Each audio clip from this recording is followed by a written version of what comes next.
నిర్దోషత్వము, ఆ మాట చూడండి 101వ కీర్తన 2వ వచనం. నిర్దోష మార్గమున వివేకముతో ప్రవర్తించెదను. నీవు ఎప్పుడు నా యొద్దకు వచ్చెదవు? నా ఎంట యథార్థ హృదయముతో.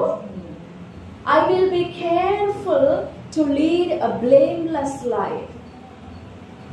నేను దోషం లేని, నింద అవమానం లేని జీవితం నడవటానికి, ఆ జీవితాన్ని జీవించటానికి నేను జాగ్రత్త పడతాను అని ఉంది ఒక మాట. నింద లేని జీవితం జీవించడానికి జాగ్రత్త పడతాను. అసలు నింద ఏంటి, లేకపోతే తప్పు ఏంటి, అపరాధం ఏంటి, అపవిత్రత ఏంటి? How can I know what is the blame? How can I know what is the filth? అపవిత్రత ఏంటి నాకు ఎలా తెలుస్తుంది? అది అపవిత్రత, పవిత్రత, లేదా పరిశుద్ధత, అపరిశుద్ధత, దాన్ని మనం ఎలా డిఫరెన్షియేట్ చేస్తాం? ఎలా డిఫరెన్షియేట్ చేయాలి? యెహోవా ధర్మశాస్త్రమును అనుసరించుచు నిర్దోషముగా నడుచుకుని వారు ధన్యులు. వారు ఆయన మార్గములలో నడుచుచున్నారు. వారు ఆయన మార్గములలో నడుచుకొనొచ్చు. 3వ వచనం, ఏ పాపమును చేయరు. ఈ మాటను జాగ్రత్తగా గమనించండి. వారు ఆయన మార్గములలో నడుచుకొనొచ్చు, ఏ పాపమును చేయరు. 1వ వచనం, 1:19, 1వ వచనం, యెహోవా ధర్మశాస్త్రమును అనుసరించి నిర్దోషముగా నడుచుకుని వారు ధన్యులు. నిర్దోషము అంటే తొమ్మిది రైటే, తమ్మి రైటే, కానీ నిర్దోషము అనేది దేవుని పరిశుద్ధాత్మ యొక్క స్వభావం. నిర్దోషము దేవుని పరిశుద్ధాత్మ మాత్రమే సూచించే ఒక క్యారెక్టర్, దట్ ఈస్ అప్రైట్నెస్. దేవుని పరిశుద్ధాత్మ మాత్రమే గైడ్ చేస్తారు. దేవుని పరిశుద్ధాత్మ మాత్రమే లీడ్ చేస్తారు, నడిపిస్తారు. దేనిలో? యథార్థతలో, లేదా నిర్దోషమైన మనస్సు, నిర్దోషత్వములో. నిర్దోషము అనేది దేవుని పరిశుద్ధాత్మలో నుండి స్రవించే ఒక ఎసెన్స్, దేవుని పరిశుద్ధాత్మ యొక్క గుణం నిర్దోషము అనేది. Because he always choose what is right, and he would not choose what is not upright. He would not choose what is guile, or he would not choose what is filth. He always chooses the right thing. He always selects us and chooses the uprightness, the holiest. పరిశుద్ధమైన వాటినే ఆయన చూస్తాడు. పరిశుద్ధమైన వాటి మీదనే ఆయన కన్నులు నిలుచును. ఇప్పుడు నేను నిర్దోషముగా నడవాలి అని అంటే వాట్ డు ఐ మీన్? నాకేం కావాలి? నేను నిర్దోషంగా ప్రవర్తించాలంటే, నిర్దోషత్వము అనేది పరిశుద్ధాత్మ యొక్క స్వభావము, గుణము, ఆయన నింపబడిన ఒక ఎసెన్స్. అదొక గుణము, అదొక స్వభావము, అది ఒక క్యారెక్టర్, అదొక తత్వము. నిర్దోషత్వం అనేది పరిశుద్ధాత్మ యొక్క తత్వం. ఇప్పుడు నేను నిర్దోషంగా నడుచుకోవాలంటే నాకు ఏం కావాలి? దేవుని పరిశుద్ధాత్మ. దేవుని పరిశుద్ధాత్మ అంటే ఈ ప్రెసెంట్ డేస్ లో రకరకాలైన ఇంటర్ప్రిటేషన్స్ వచ్చి అసలు పరిశుద్ధాత్మని గురించిన వివరణే తెలీదు. పరిశుద్ధాత్మ యొక్క గుణం, పరిశుద్ధాత్మని యొక్క స్వభావం, పరిశుద్ధుడైన దేవునిలో నుండి స్రవించే ఒక క్యారెక్టర్ నిర్దోషము, అప్రైట్నెస్. వర్స్ 2 మనం ఒకసారి చదువుదాం. 101:2. నిర్దోష మార్గమున వివేకముతో ప్రవర్తించెదను. చాలు. నిర్దోష మార్గమున వివేకముతో ప్రవర్తించెదను. ఇప్పుడు దేవుని ఆత్మ మనకు నిర్దోషత్వమును బయలుపరచిన, దేవుని ఆత్మ మనకు ఏది నిర్దోషం, ఎలా నడవాలి అని మనలో నుండి సున్నితంగా మనల్ని గైడ్ చేసిన, we have to have that wisdom, that wise. నిర్దోషం ఉండొచ్చు, కానీ వివేకముతో ప్రవర్తించకపోతే ఖచ్చితంగా మనం నిర్దోషత్వాన్ని నిరూపించలేము మన జీవితంలో నుండి. నా మాట్లాడుతున్నాయా? దేవుని ఆత్మలో ఉండే సుగుణమే నిర్దోషత్వము.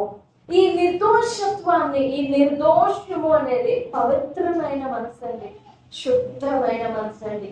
ఏ కళంకము మనసులో, డాగులు, ఏ ముడతలు, ఏ అపవిత్రత, ఏ అహంకారము, ఏ గర్వము, ఏ దుష్టత్వము లేని ఓ శుద్ధమైన తత్వం నిర్దోషము అంటే దోషము లేనిది. ఎవ్వరు భూమి మీద నాకు దోషంగా కనపడదు, నన్ను 1,00,000 మంది చూసిన 1,00,000 మందికి దోషం కనపడదు, దేవుడు చూసిన దేవునికి దోషం కనపడదు. నిర్దోషము అంటే దోషము లేనిది. ఏ దోషం అంటే దోషము లేనిది. అందుకే 119వ కీర్తన 1 వచనంలో నిర్దోష మార్గమున నడుచుకుని వారు ధన్యులు, 3లో వారా మార్గమున నడుచుకుంటూ ఏ పాపమును చేయరు. పాపం చేయకుండా ఉండటం నిర్దోషం కాదు. పాపం ముట్టకుండా ఉండడం, మాట్లాడకుండా ఉండడం, చూడకుండా ఉండడం, పాపంలో జీవించకుండా ఉండడం అది నిర్దోషం కాదు. నీ లోపల నుండి రావాలి, నీ హృదయపు లోతుల నుండి కామన్ గా రావాలి. అది బయటికి కామన్ నేచర్ గా రావాలి. కామన్ గా అది నీ స్వభావముగా అలవర్చబడాలి. నిర్దోషము అనేది అది దేవుని ఆత్మ నీలో నింపబడగా నీలో నుండి స్రవించే ఒక సుగుణము. అది దేవుని ఆత్మ నింపుదల ఉన్నప్పుడే, దేవుని ఆత్మ నింపబడినప్పుడే నీలో నుండి ప్రవహించే ఓ క్యారెక్టర్ నిర్దోషము. Praise the lord. ఆ నిర్దోషత్వము ఉంటుంది, స్రవిస్తుంది దేవుని పరిశుద్ధాత్మ వలన. కానీ ఆ నిర్దోషత్వాన్ని మన జీవితంలో మనం దానిని యాక్టివ్ చేయాలి, దాన్ని మనం జీవించాలి. నిర్దోషత్వాన్ని దానికి పని పెట్టాలి. ఎలాగానంటే వైజ్ గా I will be careful to walk in uprightness. I will be so careful of doing what I am doing is right, whether it is right or not, whether I am doing it right or not. దేవుని పరిశుద్ధాత్మలో చాలా sensitive. No one is that much sensitive. So don't ever be deceived by that. ఎవరు సున్నితమైన వారు కాదు. But the Holy Spirit is the only one who is so sensitive. చాలా sensitive, చాలా అంటే చాలా, the most. అది మనం అనుభవించినప్పుడు, ఆయననే మన మనసులో, మన హృదయంలో నింపుకున్నప్పుడు we understand that how sensitive he is. పరిశుద్ధాత్ముడు ఒక వ్యక్తి, పరిశుద్ధాత్ముడు ఒక వ్యక్తి. He'll fill us with himself and he'll make us what he desires to do. మనల్ని ఆయన ఎలాగైతే ప్రవర్తించాలనుకుంటాడు, ఆయన ఎలాగైతే నడవాలనుకుంటాడు, same he fills with us. మనలో నిండి ఉంటాడు. మనం ప్రేమను నింపుకోవాలి. దేవుని ప్రేమ మనము రుచి చూడాలి. దేవుని ప్రేమ మనం అనుభవించాలంటే it's only possible through the spirit of God. పరిశుద్ధాత్మ ద్వారా మన హృదయములలో దేవుని ప్రేమ కుమ్మరింపబడుతుంది. యోహాను సువార్త 4వ అధ్యాయంలో చూడండి, సమరయ స్త్రీని గురించిన భాగంలో ఆమె ఎంత ప్రేమతో నిండిపోయినదండి. 4:14 నేనిచ్చి నీళ్లు త్రాగువాడు ఎప్పుడును తప్పికొనడు, నేను వానికి ఇచ్చి నీళ్లు నిత్య జీవమునకై. అప్పుడు ఆమె అడిగింది, అయ్యా ఇన్ని నీళ్లు ఇస్తావా? నీ దగ్గర చేరుకోవడానికి ఏం లేదు కదా. నా దగ్గర అంటే ఒక కొండ ఉంది, నీ దగ్గర ఏం లేదు కదా, నువ్వు ఎక్కడి నుంచి తెస్తావా నీళ్లు అని అడిగి. అప్పుడు ప్రభు, నేను పలానా చోట నుంచి రొట్టిస్తానమ్మా అని చెప్పకుండా ముందు పోయి నీ పెళ్లికి పిలుచుకుంటా అని చెప్తాను. అప్పుడు జస్ట్ ప్రభు మాట్లాడిన ఒక్కొక్క మాట చేత ఆమె తడపబడతా ఉంది. ఆ ప్రేమ కలిగిన మాటల చేత ఒక్కొక్క మాటతో కడుగుపడతా ఉంది. అయ్యో ఇదేంటి ఇంత ఫస్ట్ అడిగింది, యూదుడైన నీవు సమరయ స్త్రీనైన నన్ను నీళ్ళు అడుగుతున్నావేంటి అని భయపడింది. కోపం కాదు, చాలా భయం వచ్చేసింది. ఎందుకంటే యూదులు సమరయులు అందరూ వస్తుంది వాళ్ళు. బెలియాలని చెప్పుకున్నాం కదా, బెలియాలాగా చూస్తారు యూదులు సమరయులు. వాళ్ళతో కలిసి మాట్లాడడం కానీ, వాళ్ళు త్రాగే నీళ్లు, వాళ్ళు తాగే బావిలో నుండి తాగడం కానీ చాలా డిస్క్రిమినేషన్ ఉంది. అస్సలు పడదు వాళ్ళకి వీళ్ళకి. అందుకని ఆమె బాధతో భయంతో అడుగుతుంది. ఇప్పుడు నేను నీకు నీళ్ళు ఇచ్చినట్టు ఎవరైనా చూసారనుకో, నా చేత నీళ్లు తీసుకుని నా మీద ఏదైనా తప్పు మోపాలని నువ్వు ఇలా చేస్తున్నావని భయపడి అడుగుతున్నా. నేనెవరిని, నువ్వెవరిని. కానీ కొంచెం కొంచెం కొంచెం కొంచెం మాట్లాడుతున్నప్పుడు మాటల మధ్యలో అడుగుతుంది, అయ్యా మా పితరుడైన యాకోబు కంటే గొప్పవాడివా నువ్వు? మా మాస్టర్ యాకోబు కంటే నువ్వు గొప్ప అంటే ఆమెకి అంత ఆశ కలిగింది, అంతగా తరపబడతా ఉండింది ఆ ప్రేమ కలిగిన మాటల చేత. జస్ట్ తాకబడతాం మాత్రమే. కానీ లాస్ట్ లో అన్ని మాటలన్నీ అయిపోగా లాస్ట్ లో అమ్మ మాట్లాడతాయ్యా మా మెస్సయ్య వస్తాడు, నీకు తెలుసో తెలియదు, మా మెస్సయ్య ఎంత ఎంత చక్కగా సంతోషంగా చెప్తుందో, మా మెస్సయ్య వస్తాడయ్యా, ఆయన వచ్చి మాకు కావాల్సిన అన్ని బోధిస్తాడయ్యా, మాకేం భయం లేదు అని చెప్పగానే ఆమెలోని ప్రేమ ప్రభువు దాటిపోలేక ఇంత ప్రేమగా ఎదురు చూస్తున్నావు మా మెస్సయ్య కోసం అని చెప్పి సమరయ స్త్రీ అంతవరకు 33.5 సంవత్సరాల జీవితంలో 3.5 సంవత్సరాల కాల పరిచర్యలో నేనే అని చాలా తక్కువ మందితో చెప్పారు. యూదులందరితో నేనే జీవాహారం, నేనే పరలోకపు మన్నా, నేనే అని మాట్లాడారు. కానీ నేను ఉన్నవాడని అనవాడనై ఉన్నాననే మాట ఈ మాటకి సెట్ అవుతుందని వాళ్ళు గ్రహించుకోవాలా. కానీ ఈమెతో ఓపెన్ గా చెప్పేశారు, అమ్మ నేనే ఆయన, నువ్వు మెస్సయ్య అంటున్నావే, ఆయన నేనేనమ్మా అనగానే అసలు నిజంగా ఆ టైంలో ఆ సిచ్యువేషన్ లో ఆమె ఆనందానికి, ఆమె ఎక్స్ప్రెషన్స్ కి అసలు దాన్ని మనం చెప్పుకోలేదు. అంత ప్రేమతో నింపబడి నింపబడి లాస్ట్ లో వచ్చేసరికి నేనే ఆయన అనగానే ఆ మాట ఆమె జీవితానికి సరిపడినంత నింపేసింది. కొమ్మ నింపబడింది. నీళ్ళు చిలకరించడం వేరు, చిటికట్లా వేయడం వేరు, నీళ్ళు అట్లా పోయడం వేరు, నీళ్ళు కుమ్మరించడం వేరు. అవునా? కుమ్మరించడం అంటే ఖచ్చితంగా నింపడానికి కుమ్మరిస్తాను. అలాగా దేవుని ప్రేమ, యేసు ప్రభు వారే ప్రేమ అయి ఉన్నారు. నేనే మార్గం, నేనే సత్యం, నేనే జీవం అయి ఉన్నాను చెప్పారు. ఆ జీవము ఆమెతో మాట్లాడుతున్నప్పుడే కొంచెం నింపుకుంటా ఉందామె జీవాన్ని, ప్రేమని, కనికరాన్ని, దేవుని మార్గాన్ని నింపుకుంటా ఉంది.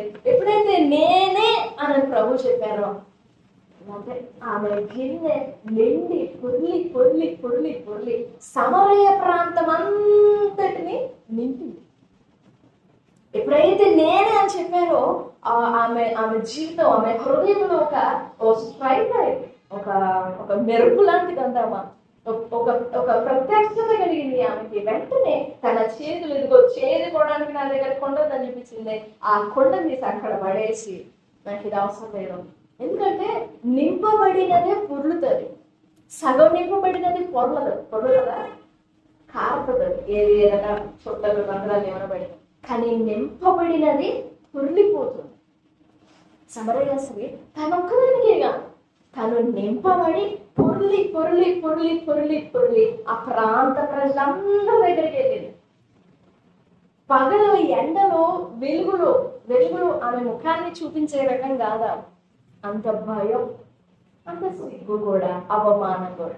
అలాంటి ఆమె పగలు ఊరు లోపలికి పరిగెత్తుకొని వస్తుంది అంటే సంథింగ్ హ్యాపెన్ అని వాళ్ళు ఆమెను దగ్గరికి రానిచ్చి ఆమె చెప్పే మాటలు విని వచ్చారు. ప్రభు దగ్గరికి వచ్చి అయ్యా ఒక 2 రోజులు ఉంటామా, మా దగ్గర సరిపోవట్లేదు వీళ్ళు, నువ్వు మమ్మల్ని బాగా నింపాలి, 2 రోజులు మా దగ్గర ఉండవా అని పడుతున్నాం. మేము మాటలు విన్నామా, సరిపోవట్లేదు మాకు, మేము అనుభవిస్తున్నాం, అది కూడా సరిపోవట్లేదు మాకు, నువ్వు బాగా నింపుకోవాలయ్యా, వస్తావా అని బతిమలాడారు. ఎవరు? ఆ సమరయులంతా. 2 రోజులు ఉన్నాడు ప్రభు వాళ్ళ దగ్గర. 2 రోజులు ఉండిన తర్వాత అప్పుడు అన్నారు ఆ సమరయ స్త్రీని, అమ్మ నువ్వు చెప్పిన మాటలు బట్టి కాదు, నీవు నింపబడి పొరలి మా దగ్గరికి వచ్చి చేరింది కదండి.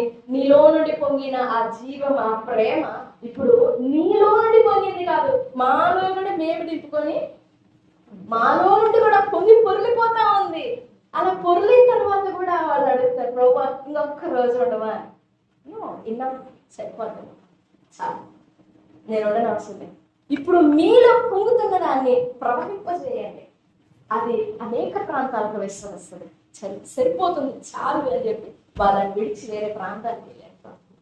ఇప్పుడు మన హృదయాన్ని పరిశీలన చేసుకుంటే ఒకసారి కళ్ళు మూసుకోవడం, లేకపోతే హృదయం అంతటిని ఒకసారి సైలెంట్ చేసేసి, ప్రభు మీలో నేను చెప్పాను కదా, ఒక ఆత్మ కాదు, ఒక వాయిస్ కాదు, లేకపోతే ఒక కళ, ఒక దర్శనం కాదు, యాజ్ ఎ పర్సన్ అలా మీ హృదయములలో నిండి ఉన్నాడా? దేవుని ప్రేమ మిమ్మల్ని అలా నిండుకున్నదా? లేదా తాకబడిన అనుభవంలోనే ఉన్నామా? అనుభవిస్తున్న ఆ మెట్టులో ఉన్నామా? లేక నింపబడి పొంగి పొర్లుతూ ఉండిన అనుభవంలో ఉన్నామా? పరీక్ష చేసుకుందాం. ఈ నింపబడి పొంగి పొర్లుతూ ఉండిన హృదయంలో నుండి దేవుని గుణం కదా, నిర్దోషము, అది వస్తుంది బయట. పవిత్రత, పరిశుద్ధత, ఆయన గుణాలన్నీ వస్తాయి ఇంకా బయటికి. ఆమెకేం చెప్పాలా, సమాధానం గలదానమై వెళ్ళమ్మా అని అవసరం లేదు, నింపుకుంది సరిపడినంత. నువ్వు హాయిగా వెళ్ళమ్మా, భయపడద్దామా, విశ్వాసం నిన్ను రక్షించిందమ్మా, ఇవేం లేవు, ఇంకా అవన్నీ అవసరం లేదు. ఆమె నింపబడి బయలుదేరినాక నుంచి ప్రశస్తమైన సమయంలో దేవుని పరిశుద్ధ ఆత్మ యొక్క గుణం, నిర్దోషత్వం, ఆ గుణం నీలో నుండి బయలుదేరుతుందా? నువ్వు దేవుని పరిశుద్ధ ఆత్మ యొక్క వరములను స్రవిస్తున్నావా? నీలో నుండి పొంగి పొర్లుతున్నాయా పరిశుద్ధాత్మ స్వభావాలు, పరిశుద్ధాత్మ కార్యములు, పరిశుద్ధాత్మ క్రియలు నీలో నుండి పొంగుతున్నాయా? పరీక్ష చేసుకున్నాం, పరిశీలన చేసుకున్నాం. దేవా, నీ ఆత్మగుణాలను నింపవా? మీరు నాలో నిండి ఉండాలయ్యా. తాకబట్టం కాదు, ఏదో నాకు అవసరానికి అనుభవించడమో కాదు, నేను నిండి ఉండాలి. నాలో నీ ఆత్మ పొంగి పొరలాలి. పొంగి పొరులున్నప్పుడు అది వేస్ట్ అయిపోదు. ఎవరి దగ్గరికి చేరాలో అక్కడి వరకు పొరులుకుంటూ వెళుతుంది. ఎందుకనంటే పరిశుద్ధాత్మ దేవునికి ఒక గురి ఉంటుంది. ఎవరి దగ్గరికి పొంగి పొరలాలో కరెక్ట్గా ఆ పర్సన్ వరకు వెళ్తుంది. వేస్ట్ అవ్వదు.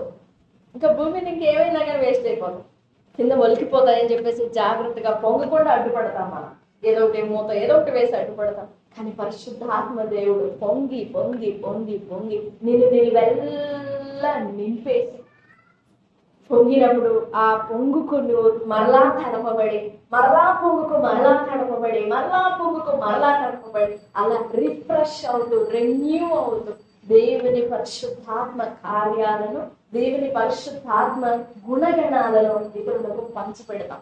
మనలో నుండి వాళ్ళు చూస్తారు. కృప అయిన న్యాయం, ఈ 1వ వచనంలో ఉంటుంది, నేను కృపను గురించి న్యాయముల గురించి గానం చేస్తాను అంటాడు దావీదు. చూడండి 1వ వచనం 101:1. నేను కృపను గూర్చియు న్యాయమును గూర్చియు పాడెదను, యెహోవా నిన్ను కీర్తించెదను. ఇందులో కనబడే క్రియలన్నీ కూడా పరిశుద్ధాత్మ యొక్క స్వభావములే, పరిశుద్ధాత్మ యొక్క గుణగణాలే. నమ్మకస్తులైన వారు, ఆలోచన, నమ్మకస్తులైన వారిని కనిపెడుతున్నాను.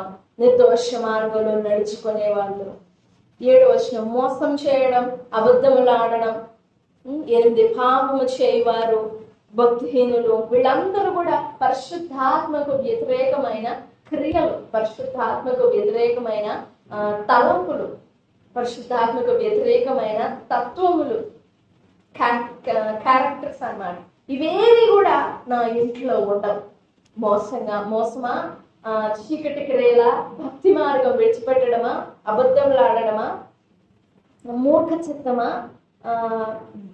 అభద్ర దృష్టి, అహంకార దృష్టి గలవారా, దౌష్ట్యమా, ఇవేవి దుష్కార్యమా, ఇవేమి నా హృదయంలో ఉండవు. ఎందుకు అనంటే I was filled with the spirit, with the Holy spirit.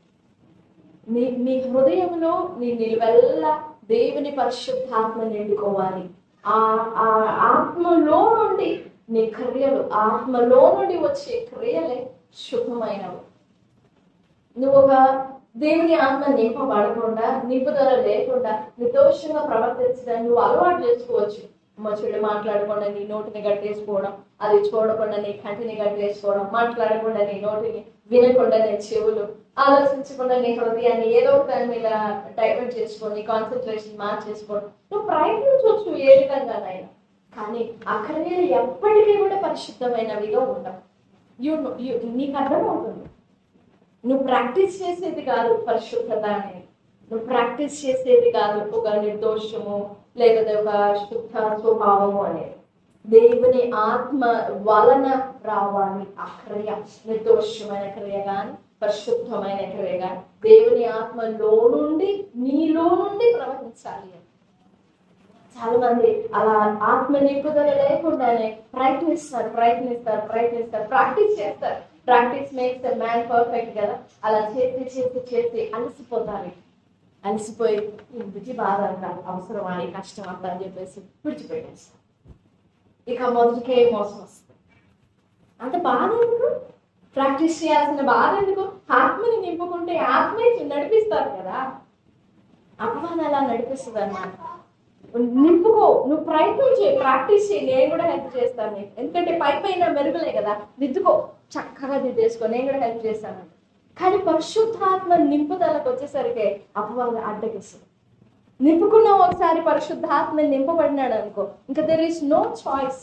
పాపం చేయడానికి కానీ, అపవిత్ర మార్గంలో నడవడానికి కానీ, అపవాది మాటలు వినడం లోపడడానికి కానీ ఛాన్స్ ఉండదు. అందుకని పరిశుద్ధాత్మ నింపుదలకు వచ్చేసరికి ఆ మాట కానీ, ఆలోచన కానీ, ఆ విషయంలో విధేయత కానీ బంధించేస్తుంది అవ్వాలి. వెన్నీయదు, అర్థం చేసుకోనివ్వడు, గ్రహించలేడు. ఇక క్యారెక్టర్ ఎట్లాగైనా షేపప్ చేసుకోవాలా, బాగా ట్రై చేస్తాం. హెల్ప్ చేస్తుంది కూడా. ఇంకో నువ్వు అలా నడు, అది తప్పు కదా, ఇలా నడు అని అపవాది కూడా హెల్ప్ చేస్తుంది. సో ఈ ప్రశస్తమైన పరిశుద్ధ పరుడు దేవుని పరిశుద్ధ ఆత్మ యొక్క సుగుణాలు నీలో నుండి బయటికి రావాలి. ఆ 101వ కీర్తన అంతటిలో కూడా నా ఇంటిలో మోసకృత్యాలు, దుష్కార్యములు, దౌష్ట్యము, భక్తి మార్గం విడవడం కానీ, అబద్ధములాడడం కానీ, బింకములాడడం కానీ, అహంకారమైన మనసు కానీ ఇవేవి నా హృదయం అనే ఇంటిలో నేను